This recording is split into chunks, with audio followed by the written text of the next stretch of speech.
अस्सलाम वालेकुम students, welcome back to my channel. और आज की वीडियो में हम लोग बेसिकली क्रेडिट इंस्ट्रूमेंट नंबर 1 पढ़ेंगे, जो कि है चेक। चेक के बारे में ऑलमोस्ट हम सारों को पता है, हमने यूज़ भी किया होगा। अगर किसी ने नहीं यूज़ किया होगा तो अपने वो पेरेंट्स का यूज़ किया होगा, यानी कि पेरेंट्स ने आपको दिए होंगे, आपने जाके बैंक में इन कैश कराया होगा। तो आज हम लोग चेक के बारे में पढ़ेंगे, आखिर क्या क्या चीज़ें होती हैं, आखिर क्या बला क्या है चेक। तो इस वीडियो में बेसिकली चेक के 2-3 टॉपिक्स आ जाएंगे। तो ये एक कंबाइंड क्वेश्चन ही आता होता है, इसमें उसकी पार्टीज होंगी, करेक्टरिस्टिक्स होंगे, उसके एलिमेंट्स वगैरह होंगे। ठीक है, तो पहले चलते हैं इसकी डेफिनेशन की तरफ। तो डेफिनेशन इसकी कुछ इस तरह से कहता है जी, cheque is a bill of exchange drawn on a specified bank. तो एक तरह का ये बिल ऑफ एक्सचेंज ही होता है, एक बिल होता है जो कि हम एक्सचेंज करते हैं अगेंस्ट बैंक। हम लोग ड्रॉ करते हैं बैंक के ऊपर। ठीक है, यानी कि ड्रॉ का यहाँ पे मतलब ये है कि हम लोग उसको प्रेजेंट वगैरह कर रहे होते हैं, चेक।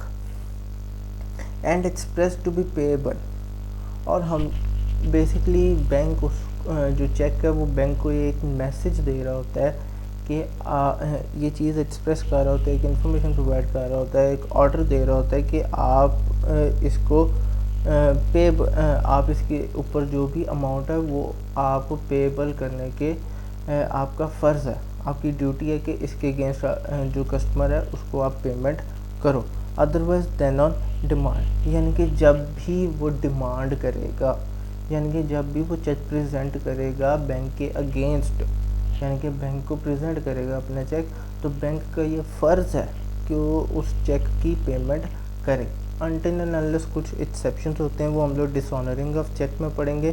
लेकिन यहाँ पर क्या है कि जब भी उसे चेक प्रेजेंट किया जाएगा, बैंक की ये जिम्मेदारी है कि वो उसके अगेंस्ट पेमेंट करे। ये डेफिनेशन बेसिकली सेक्शन 6 का पार्ट है नेगोशिएबल एक्ट 1881 का। सबसे पहले है उसकी पार्टीज ऑफ चेक। आखिर चेक की पार्टीज कौन कौन सी हैं? सबसे पहले आता है जी ड्रॉर। तो ड्रॉर बेसिकली वो बंदा होता है जो कि चेक को ड्रॉ करता है, यानी कि चेक के ऊपर इंफॉर्मेशन वगैरह लिखता है, चेक को फुलफिल करता है। बेसिकली आपका अकाउंट होल्डर, ठीक है, जिसने कोई भी स्पेसिफाइड अमाउंट वगैरह वो लिखता है और वो अमाउंट जो है वो ड्रॉ करेगा। ज़्यादातर ये बेसिकली आपका डिपॉजिटर होता है। अगला बंदा है ड्रॉय। अच्छा, अब ड्रॉई वो बैंक का ब्रांच है जहाँ पर चेक जो है वो प्रेजेंट किया जाएगा पेमेंट के लिए। ठीक है, ड्रॉई वो पार्टी है, बेसिकली वो बैंक का ब्रांच है जहाँ पर उस अकाउंट होल्डर का अकाउंट मौजूद है, उसने पैसे अपने डिपॉजिट कराए हुए हैं और उसको चेक प्रेजेंट किया जाएगा पेमेंट के लिए, वो ड्रॉई है।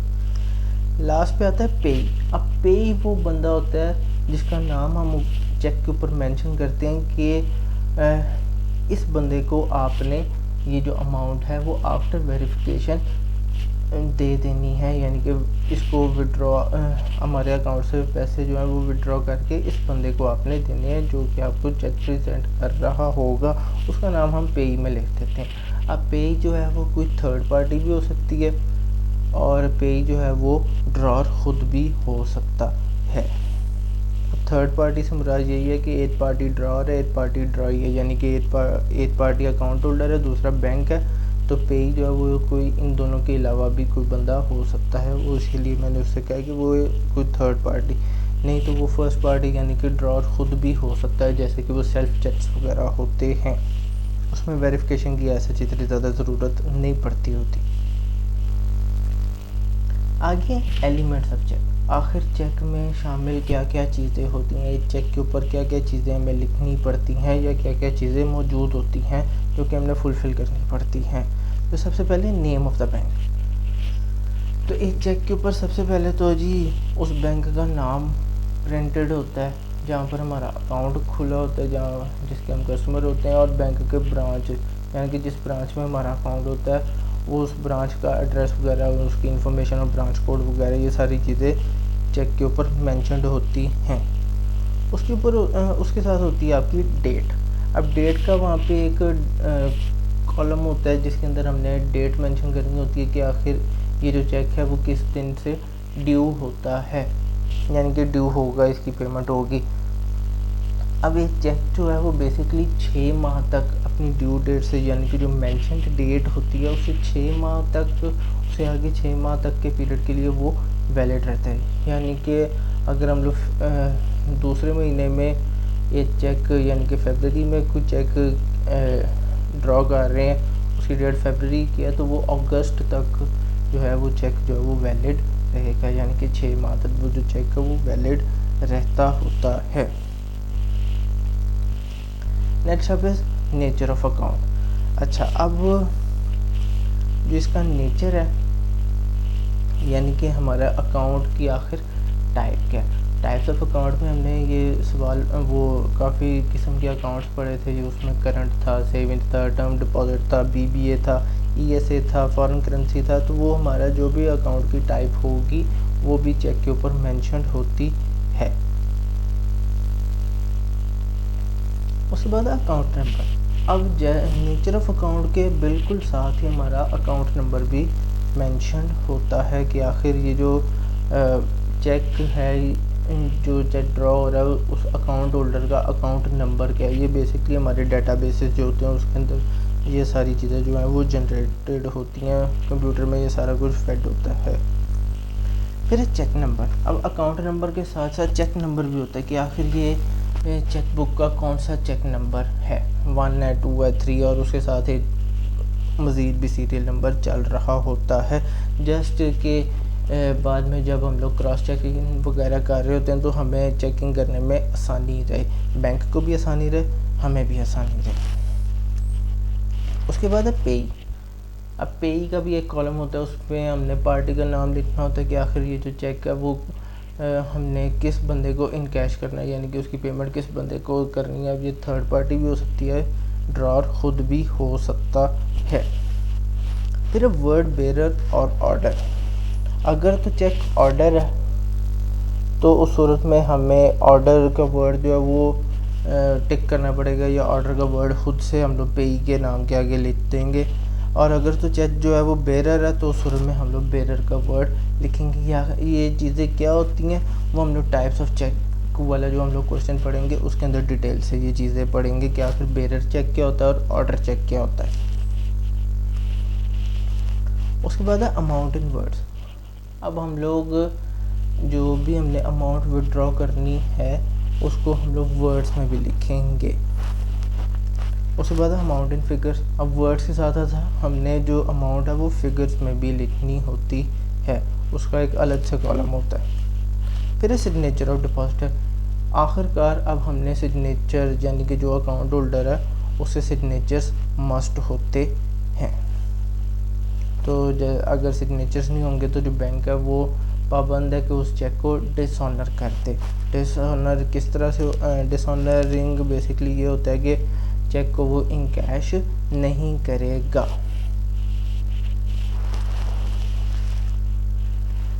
आगे आती हैं इसकी कैरेक्टरिस्टिक्स। आखिर क्या क्या खसूसियात होती हैं चेक के, आखिर फीचर्स आप जी कह सकते हैं। तो सबसे पहले इन राइटिंग। तो जो आपका चेक है वो बेसिकली इन राइटिंग होता है, बाकी सारी जो चीज़ें होती हैं वो प्रिंटेड फॉर्म में होता है चेक, और जो भी आपने चीज़ें जो लिखनी होती हैं वो सारा कुछ इन राइटिंग होता है। ओरली कोई चेक वैलिड नहीं होता। उसके बाद है एक ऑर्डर है। अब इसमें एक ऑर्डर होता है, ये बेसिकली एक रिक्वेस्ट नहीं होती। आप ऑर्डर ये जनरेट कर रहे होते हैं थ्रू चेक के आप बैंक के अगेंस्ट जब भी चेक ड्रॉ करते हैं तो वो उसे ऑर्डर दे रहे होते हैं कि हमने आपके पास पैसे रखवाए थे, अब आप इस चेक के अगेंस्ट हमें वो हमारे पैसे जो है वो जितनी भी अमाउंट मेंशन्ड है वो हमें वापस करें या हमें दे दें। ठीक है, it is basically an order not a request. उसके ऊपर कोई प्लीजिंग स्टेटमेंट नहीं होती, ना ही ऑर्डरिंग स्टेटमेंट होती है। वो खुद ही से एक ऑर्डर की जो फीलिंग है वो दे रहा होता है। एक लिहाज से आप जैसे कहते हैं ना इस्तारा होता है, तो वो एक ऑर्डर जनरेट हो रहा होता है। फिर अनकंडीशनल। तो एक ऑर्डर तो वो होता है लेकिन स्टिल उसके ऊपर कोई किसी किस्म की हम लोग शर्त वगैरह नहीं लिखते, कोई ऑर्डर वगैरह उसके साथ अटैच नहीं करते होते। अगर तो हमने किसी किस्म की कंडीशन उसके ऊपर मेंशन की हुई है या उसके साथ कोई हमने पेपर वगैरह अटैच करके कोई कंडीशन लिखी हुई है तो वो जो चेक है वो इनवैलिड हो जाता है।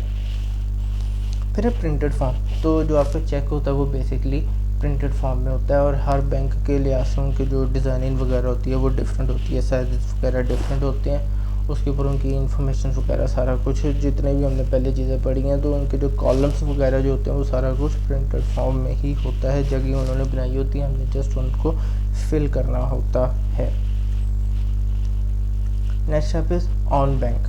तो जो चेक है वो हमेशा बैंक के ऊपर ही ड्रॉ किया जाएगा, यानी कि ड्रॉई पार्टी जो होगी वो हमेशा बैंक ही होगी, और बैंक से ही जो चेक है वो इन कैश किया जा सकेगा। हम लोग किसी दूसरे इदारे के पास जाकर ये जो चेक है वो कैश नहीं करा सकते, यानी कि हम लोग गवर्नमेंट को जाके कहेंगे जी ये हमारा चेक है तो इसको इन कैश करें, तो वो उसे इन कैश नहीं करेगा, वो कहेगा कि जहाँ पर आपका अकाउंट है उसी बैंक में जाएं। फिर है स्पेसिफाइड बैंक ऑफ ब्रांच। तो ये थोड़ा सा पुराना पॉइंट इस हिसाब से है कि जब ऑनलाइन बैंकिंग का तसव्वुर नहीं था तो तब जो अमाउंट थी वो जस्ट उसी ब्रांच से इन कैश हुआ करती थी जहाँ पर एक बंदे ने अपना अकाउंट ओपन करवाया होता था। लेकिन जैसे जैसे ई बैंकिंग का रुझान बढ़ता गया, इलेक्ट्रॉनिक बैंकिंग होती गई, बैंकिंग आपकी सारी कंप्यूटराइज्ड हो गई है, तो उस सूरत में अब जो आप अपनी जो पेमेंट्स हैं या अपनी जो भी आपने कोई डिपॉजिट्स वगैरह रिसीव करने, तो अब आप वो अपने बैंक से किसी भी ब्रांच से, यानी कि अब आप लाहौर में बैठे हैं, आपका अकाउंट लाहौर के किसी ब्रांच का, और आप इस्लामाबाद में, तो आप इस्लामाबाद में किसी भी ब्रांच से अपने जो पैसे हैं वो निकलवा सकते हैं। इसमें अब सिर्फ एक एडिशनल चीज़ ये होती है कि अगर आप किसी दूसरी ब्रांच से अपने पैसे जो है वो निकलवा रहे हैं तो उसके ऊपर आपको कुछ चार्जेस वगैरह पे करने पड़ते हैं, जो वो चार्जेस बहुत नॉमिनल से होते हैं। उसके बाद है अकाउंट होल्डर। तो जिस बंदे का अकाउंट है जस्ट वही बंदा ही चेक ड्रॉ कर सकता है, यानी कि उसी के ही सिग्नेचर्स हो सकते हैं, उसके अलावा कोई और बंदा जो है वो चेक ड्रॉ नहीं कर सकता। नेक्स्ट अब इज अमाउंट ऑफ मनी। तो बेसिकली एक ऑर्डर होता है एक स्पेसिफाइड अमाउंट के लिए कि ये जो अमाउंट हमने जो मेंशन की हुई है वर्ड्स में और फिगर्स में, उसमें डिफरेंस तो होना नहीं चाहिए, लेकिन ये एक ऑर्डर है कि आपने ये जो अमाउंट हमने जो मेंशन किया है ये हम आपसे वापस लेना चाह रहे हैं, या ये हम आपके बैंक से इसको विड्रॉ करवाना चाह रहे हैं। फिर पार्टीज, तो जैसे कि आपको पहले बता चुका हूँ कि चेक की 3 पार्टीज होती हैं, ड्रॉई और पे। फिर ड्रॉर के सिग्नेचर्स। तो ड्रॉर के सिग्नेचर्स लाजमी होते हैं, यानी कि अकाउंट होल्डर के सिग्नेचर्स जब तक नहीं होंगे तब तक आपका जो चेक है वो इनफेक्टिव रहेगा। लास्ट पे है पेएबल ऑन डिमांड। तो चेक हमेशा पेएबल ऑन डिमांड होता है। अगर आप चेक प्रेजेंट नहीं करोगे, चेक ड्रॉ नहीं करोगे और आप बैंक को कहोगे कि हमारी पेमेंट दे दो, तो जो बैंक है वो आपको कभी भी पेमेंट नहीं करेगा। आपको हमेशा जो चेक है वो ऑन डिमांड ही उसकी पेमेंट की जाएगी, यानी कि आप वो चेक ड्रॉ करोगे उसके अगेंस्ट ही आपको उसकी पेमेंट वगैरह की जाएगी। फिर है पे। तो जो पे है वो भी हमें नॉमिनेट करना पड़ता है, चाहे वो अंदर सेल्फ चेक की हो, हमें स्टिल पे वाले कॉलम में कुछ ना कुछ मेंशन करना पड़ेगा। उस बंदे का नाम नॉमिनेट हमने किसी न किसी को करना पड़ेगा जो कि आखिर अमाउंट जो है वो रिसीव करेगा। उसके बाद है पीरियड। तो चेक जो है वो बेसिकली अपने इशुएंस डेट से 6 माह के अंदर तक वैलिड रहता है। अब इशुएंस डेट कौन सी है? जो डेट उसके ऊपर मेंशन्ड होती है। हो सकता है हमने चेक जो है वो कल की डेट का इशू, यानी कि आज जैसे 6 फरवरी है तो हमने जो चेक है वो 7 फरवरी का इशू किया हुआ है, तो जो उसकी वैलिडिटी जो स्टार्ट होगी वो 7 फरवरी से होगी बजाय के 6 फरवरी से। उसके बाद है कैश पेमेंट। तो चेक की सूरत में जब भी हमें विड्रॉ वगैरह हमारी अमाउंट होगी तो वो हमेशा कैश की सूरत में ही की जाएगी, किसी और सूरत में नहीं की जाएगी। लास्ट पे हमारा मोड ऑफ पेमेंट। तो बेसिकली ये अब आप कह सकते हैं कि चेक की जो हमारा जो टाइप है वो किसी भी सूरत का हो सकता है। वो हमारा बेरर चेक भी हो सकता सकता है, वो क्रॉस चेक भी हो सकता है, वो हमारा ऑर्डर चेक भी हो सकता है। तो ये बेसिकली जो मोड ऑफ पेमेंट है वो कौन बता रहा होता है, वो आपका ड्रॉर बता रहा होता है कि आखिर जो हमारा चेक है वो बेरर है, क्रॉस्ड है या ऑर्डर है। अब ये क्या चीज़ें होती हैं वो हम लोग नेक्स्ट क्वेश्चन में, यानी कि जो टाइप्स ऑफ हमारे जो चेक हैं, काइंड ऑफ चेक वाला जो क्वेश्चन होगा उसमें ज़्यादा डिटेल से हम लोग बताएंगे। So that was our question. Hope so आपको अब कोई इस क्वेश्चन के बारे में कुछ ज़्यादा एम्बिग्विटी नहीं रही होगी। So if you like the video do give it a thumbs up and do subscribe my channel, और बेल आइकन अपने लास्ट में दबा देना ताकि आने वाले जितने भी लेक्चर्स हैं उनके बारे में आपको नोटिफाई किया जा सके। Thank you.